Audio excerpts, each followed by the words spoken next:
Selamat berjumpa kembali dalam layanan audio Sahabat Seperjalanan. Hari ini adalah hari Sabtu 31 Mei 2025. Tema renungan saat teduh kita dengan judul Kepentingan yang Terpenting.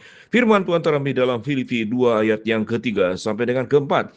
Dengan tidak mencari kepentingan sendiri dan puji-pujian yang sia-sia, sebaliknya hendaklah dengan rendah hati yang seorang menganggap yang lain lebih utama daripada dirinya sendiri. Dan janganlah tiap-tiap orang hanya memperhatikan kepentingannya sendiri, tetapi kepentingan orang lain juga. Mari kita berdoa. Bapa yang di dalam surga, kita sangat terbiasa melihat bagaimana manusia hidup dengan kepentingan. Tatkala kepentingan tidak ada, maka tidak ada lagi relasi satu dengan yang lain. Dalam nama Tuhan Yesus kami berdoa, amin. Shalom sahabat perjalanan yang dikasihi Tuhan. Kalau kita bertanya kepada 10 orang atau beberapa orang, ditanyakan apa yang terpenting di dalam hidupmu, kita boleh menebak-nebak apa yang terpenting di dalam hidup seseorang itu. Mungkin bagi mereka yang sangat ingin kaya menjadi sesuatu yang sangat umum, kita ingin memiliki finansial yang baik, maka yang terpenting adalah kekayaan. Tentu bagi mereka yang sedang sakit, apa yang terpenting adalah kesehatan. Bagi mereka anak-anak yang sedang studi sekolah, baik di strata yang rendah sampai universitas, maka yang terpenting adalah cepat-cepat untuk mengalami sebuah kelulusan. Bagi mereka yang terancam, baik terancam karena berbagai macam aspek, maka yang terpenting bagi mereka adalah perlindungan dan rasa aman. Kalau kita berbicara tentang kepentingan yang terpenting, apa itu yang maksud dengan kepentingan yang terpenting? Firman Tuhan yang kita baca tadi dalam Filipi ayat pasal yang kedua, ayat ketiga sampai dengan keempat. Dengan tidak mencari kepentingan sendiri dan puji-pujian yang sia-sia, sebaliknya hendaklah jangan rendah hati, yang seorang menganggap yang lain lebih utama daripada dirinya sendiri. Dan janganlah tiap-tiap orang hanya memperhatikan kepentingannya sendiri, tetapi kepentingan orang lain juga.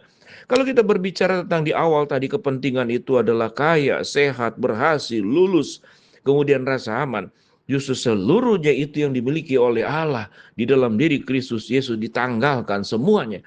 Jadi Yesus menanggalkan kesehatannya, Yesus menanggalkan keilahiannya, Yesus menanggalkan katakanlah dirinya sebagai Allah, mengosongkan dirinya menjadi sama dengan manusia, mengambil rupa sebagai seorang hamba, bahkan sampai mati di atas kayu salib.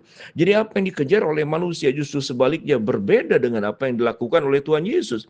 Apa kepentingan yang terpenting? Siogianya sahabat seperjalanan, kalau yang dikatakan tadi kaya, sehat, kemudian lulus, rasa aman, kemudian segala perkara, maka itulah yang dicari oleh dunia, oleh orang dunia. Dan semuanya juga bagi anak-anak Tuhan, Tuhan sudah sediakan. Kalau kita berbicara tentang penciptaan alam semesta, bukankah Tuhan sudah memberikan kenyamanan dan keamanan? Bumi ini sudah dilengkapi dengan sesuatu yang sangat baik, luar biasa. Kita bisa hidup di dalamnya karena Allah menyediakan udara, Allah menyediakan sinar matahari, Allah menyediakan tumbuh-tumbuhan, Allah menyediakan berbagai macam sumber makanan. Allah memberikan kepada kita akal budi sehingga kita mampu membangun rumah, sehingga kita bisa terlindung dari katakanlah sinar terik, sinar matahari dan hujan. Seluruhnya Allah berikan yang namanya perlindungan, kasih, kecukupan. Bumi ini menjadi sesuatu yang sangat kaya, yang kita bisa tinggali bersama-sama. Namun karena manusia jatuh dalam dosa, seluruh umat manusia di bumi saling membunuh, saling menghancurkan, saling kemudian menyerang satu dengan yang lain. Sehingga yang terjadi adalah yang kaya bertambah kaya, yang miskin bertambah miskin. Yang kuat mengancam yang lemah, kemudian yang lemah menjadi yang tertindas. Yang kuat merasa sebagai adidaya yang bisa menekan siapapun juga. Apa itu kepentingan yang terpenting? Firman Tuhan berkata, janganlah setiap orang itu mencari kepentingannya sendiri dan puji-pujian yang sia-sia. Seseorang yang sudah ditebus oleh Kristus menjadi milik Kristus, maka dia harus menanggalkan kehidupan lamanya. Kepentingan diri sendiri yang dikatakan di dalam ayat yang kedua, tiga, dan keempat, ini berbicara tentang sebuah kehidupan dosa. Bagaimana dirinya menjadi sentra, dirinya menjadi pusat, semua orang harus nurut kepada dia, semua orang harus tunduk kepada dia. Pikiran dan perasaannya sebagai yang paling benar, pikiran dan perasaan orang lain itu salah, maka orang-orang seperti demikian menjadi raja-raja kecil di dalam dunia ini. Dia tidak bisa tunduk kepada siapapun. Dia hanya meminta semua orang tunduk kepada dia. Dia tidak bisa taat kepada siapapun. Dia minta semua orang taat kepada dia, termasuk Tuhan pun harus taat kepada dia. Itulah sifat manusia. Kalau kita berbicara tentang kehidupan, di dalam kehidupan relasi kita satu dengan yang lain, dalam rumah tangga, dalam komunitas pekerjaan, dalam komunitas dunia pendidikan, atau di tengah-tengah masyarakat, kita bertemu dengan orang yang egois, hanya memikirkan kepentingannya sendiri. Apakah kita akan bergaul dengan orang tersebut? Kita akan hindari. Kalaupun kita tidak menghindari karena kita masih butuh, mungkin dia masih memberikan sesuatu. Maka orang yang punya kepentingan sendiri dan puji-pujian yang sia-sia, yang firman Tuhan katakan, orang itu tidak boleh kemudian hidup di dalam sebuah kehidupan, di dalam dosa yang makin hari makin mendalam. Alkitab mengajarkan biarlah seorang itu menganggap yang lain itu lebih utama daripada dirinya sendiri. Dan janganlah tiap-tiap orang hanya memperhatikan kepentingannya sendiri, tapi kepentingan orang lain juga. Sahabat seperjalanan dalam puluhan tahun melayani sebagai hamba Tuhan, banyak persoalan-persoalan timbul karena kelompok-kelompok tersebut hanya memikirkan dirinya sendiri. Sifat-sifat egois, tidak hanya di dalam gereja, tidak hanya di dalam rumah tangga, di dalam hidup bertetangga, di masyarakat pun seperti demikian. Dia buang sampah ke got sembarangan. Dia kemudian pasang musik kencang-kencang sementara tetangga sebelahnya itu ada yang sedang sakit. Tindakan-tindakannya semata-mata hanya keegoisan dan hawa nafsu sendiri. Sahabat seperjalanan, kepentingan yang terpenting sesungguhnya kalau kita sudah ditebus oleh Kristus, meninggalkan manusia lama dan mengenakan manusia baru, maka manusia baru itulah yang sudah dipersekutukan dengan roh yang berasal dari Allah. Maka yang menguasai dirinya adalah roh Allah, yang menguasai dirinya adalah Kristus, yang menguasai dirinya adalah firman Allah.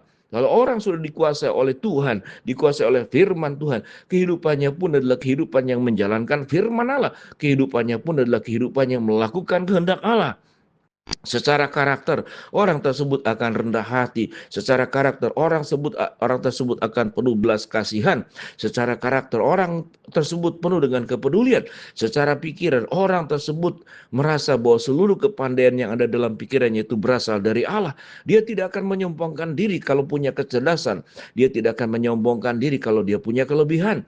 Seluruh pikirannya semata-mata bagaimana hidupnya itu bisa memuliakan Allah. Bagaimana hidupnya itu bisa menjadi berkat buat orang lain, dan bagaimana hidupnya seperti yang firman Tuhan katakan bisa menjadi garam dan terang dunia, dan bagaimana hidupnya itu bisa menunaikan amanat agung Tuhan yang mengatakan pergilah jadikanlah semua bangsa muridku dan baptislah mereka dalam nama Bapa, Anak dan Roh Kudus, dan ajarlah mereka melakukan segala sesuatu yang kuperintahkan kepadamu.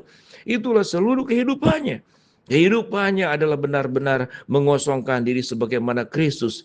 Dia tidak lagi menyimpan seluruh dosa, egonya, segala kehidupan-kehidupan dari hawa nafsu ditinggalkan dan ditanggalkan. Yang dikenakan adalah sebuah kehidupan yang berserah sepenuhnya kepada Allah. Dengan seperti demikianlah orang tersebut bisa menjalankan firman Tuhan seperti dalam Roma 12 ayat yang pertama sampai dengan kedua. Maka dia sudah memberikan segala hidupnya sebagai persembahan yang kudus, yang hidup dan yang berkenan kepada Allah. Dan dia tidak lagi menjadi serupa dengan dunia ini, tetapi semakin mengenal kebenaran firman Allah, hidup di dalam kebenaran-kebenaran Allah. Orang seperti demikian, kehadirannya akan membawa kesejukan buat mereka yang sedang panas. Kehadirannya akan membawa jalan buat mereka yang sedang tersesat. Kehadirannya akan menjadi secerca harapan bagi mereka yang putus asa. Orang-orang seperti demikianlah tatkala mau menanggalkan kepentingan diri sendiri tetapi mengutamakan kepentingan yang terpenting, yaitu sebuah kehidupan yang sesungguhnya diserahkan, dipersembahkan kepada Allah hanya untuk kemuliaan Tuhan dan bukan buat kemuliaan diri sendiri dan bukan mencari pujian yang sia-sia. Mari kita berdoa. Bapa dalam surga, terima kasih buat kebenaran firman Allah yang kami pelajari. Hamba-Mu berdoa buat sahabat perjalanan yang sakit, Tuhan jamah sembuhkan. Sahabat perjalanan yang sedang menghadapi masalah, Tuhan bukakan jalan. Sahabat perjalanan yang sedang berdoa mengharapkan sesuatu, Tuhan kabulkan dengan waktu dan cara Tuhan yang terbaik.